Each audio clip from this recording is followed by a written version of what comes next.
थी। नीति शर्मा जी, मैं आपका भी स्टेटमेंट यहाँ लेना चाहूंगी। क्या किसी के मन में अगर कोई भक्ति भाव जागता है और वो साध्वी बनना चाहती है, तो क्या प्रोटोकॉल के तहत उसकी कोई उम्र होती है? क्या उसे रोकना चाहिए? देखिए, एक तो मैं शास्त्री जी को पहले एड्रेस करना चाहूंगी। डीपी शास्त्री जी ने बोला कि बच्ची भटक गई थी।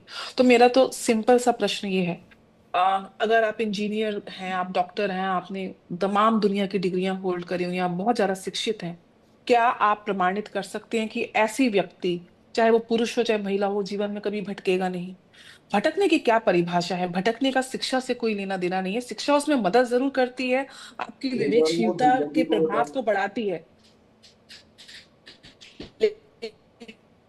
लेकिन ऐसे बहुत से आपको अपने जीवन में उच्च शिक्षा प्राप्त करने के बाद भी, उच्च पदों पे प्राप्त होने के बाद भी लोग भटकते हैं।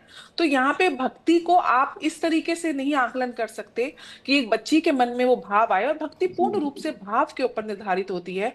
और हमारे शास्त्र में तो हमारी सनातन संस्कृति में भक्ति को एक अलग पराकाष्ठा दी गई है। जैसे कि महंत जी ने बोला कि किस प्रकार से मीराबाई भक्ति की एक उत्कृष्ट पराकाष्ठा को वो किस प्रकार से भक्ति में लीन हो गई थी, और एकमात्र वो ऐसी भक्ति भक्त कि उनका शरीर वो भगवान कृष्ण के समा गई थी। तो भक्ति का जो रूप है वो हमारी और आपकी सोच से और ये जो भौतिक जीवन है उससे बहुत दूर जाता है। वो एक प्रकार से आत्मीय रूप से ईश्वर के साथ एक जुड़ाव, एक व्यक्ति का, एक मानव विशेष का, उसको वहां से जोड़ता है जिसका कोई लेना देना नहीं है आपकी आयु क्या है, आप कौन से जेंडर को बिलोंग करते हैं, आपकी परिस्थिति क्या है, आपका बेसिक एजुकेशन क्या है।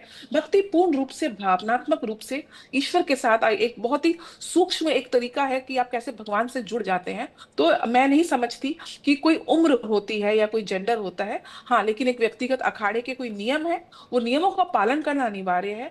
और जो लोग बोलते हैं कि ऐसी जगह जा